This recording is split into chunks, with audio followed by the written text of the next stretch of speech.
नमस्कार दोस्तों, कैसे हो आप सब। आई होप आप सब बहुत अच्छे होंगे, बहुत शानदार होंगे। तो लास्ट मिनट क्या टिप्स रहने वाली है, लास्ट के कुछ 4-5 दिन बाकी हैं, उसमें क्या करना है आप सबको, वो चीज ध्यान रखेंगे।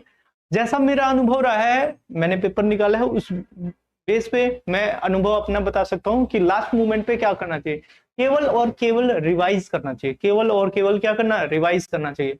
और आपके सब्जेक्ट के अकॉर्डिंग, आपके सिलेबस के अकॉर्डिंग सबसे इंपॉर्टेंट सब्जेक्ट जो है, एक तो हिंदी इंग्लिश है और कंप्यूटर, और आपका जीएस कम पड़ेगा।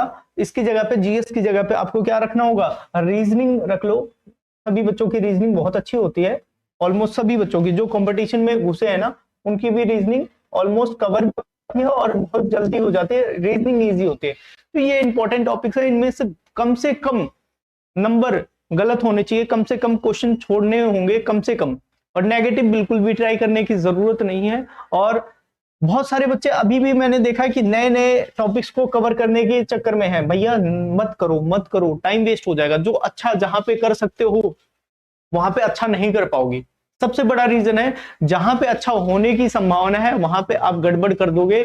इसलिए नई चीजें बिल्कुल भी ना पढ़ो और सबको पीवाईक्यू के माध्यम से पढ़ते रहो। सबसे अच्छा तरीका यही है कि आप प्रीवियस ईयर और एमसीक्यूज के प्रैक्टिस के फॉर्म में करते रहो और ओएमआर सीट पे देते रहो।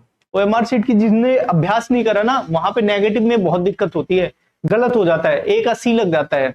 अच्छा, बीच में एक क्वेश्चन नहीं आया तो उस क्वेश्चन पे लगा देते हैं, सीक्वेंस गड़बड़ हो जाता है, पूरा पेपर खराब होने की संभावना रहती है। तो एमआर सीट पे आप एक बार प्रैक्टिस करके देख लो।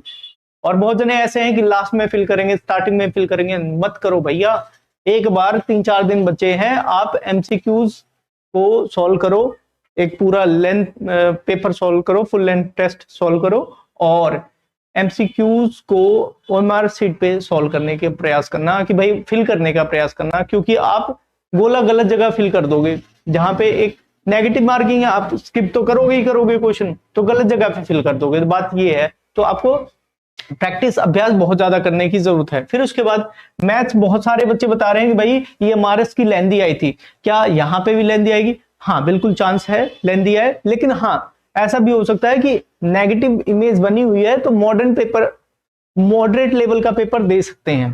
ठीक है, लेकिन ऐसा नहीं है कि ये एमआरएस से हल्का आएगा। हो सकता है, संभावना है, हो सकता है, लेकिन इसके जैसा भी आ सकता है। तो आपको अभ्यास करने की जरूरत है, वैसे ही प्रयास करके जाएंगे। ठीक है, अब इसके बाद है, केवल और केवल एमसीक्यूज फॉर्म में ही प्रैक्टिस करनी है आपको और ओएमआर सीट पे करनी है। ठीक है, और बहुत सारे बच्चे मैंने देखे हैं नींद नहीं ले रहे हैं, प्रॉपर नींद ले रहे हैं। आपने पूरी तैयारी करी है, बहुत अच्छे से प्रयास करा है, लास्ट के कुछ दिन में आपकी तबीयत खराब हो जाएगी और आपका पेपर खराब होगा, तो बहुत गलत बात है। वो आप इतने समझदार हो कि भैया प्रॉपर नींद लोगे, नहीं तो आपका जो तैयारी है ना, सब धरी की धरी रह जाएगी। उस दिन बुखार हो गया ना, तो क्या करोगे? तो प्रॉपर नींद लो, डाइट अच्छे से लो, पढ़ाई करो। पढ़ाई करने के लिए मना ही नहीं है, लेकिन आपको कम से कम 6 से 8 घंटे की नींद लेनी ही चाहिए। 8 घंटे की मैं मना करता हूं कि आप 6-6.5 घंटे की नींद तो ले ही लो, कम से कम। नहीं लोगे तबीयत खराब हो जाएगी। सर्दी का समय है, बाहर कम निकलो, कैप लगा लो, कुछ दिन बालों का स्टाइल कम रख लेना भाई, कैप लगा लो। सारी चीजें बहुत अच्छे से करनी है, 10 तारीख 11 तारीख के बाद करनी है। ठीक है, और हाँ, एक चीज और, बहुत सारे बच्चे हैं, आरटीआई का रिप्लाई वगैरह आया था स्टार्टिंग में, मैंने भी एक आरटीआई के रिप्लाई का आंसर दिया था, आरटीआई का आया था। लेकिन सबसे बड़ा क्या है कि ये हो सकता है फर्जी भी हो।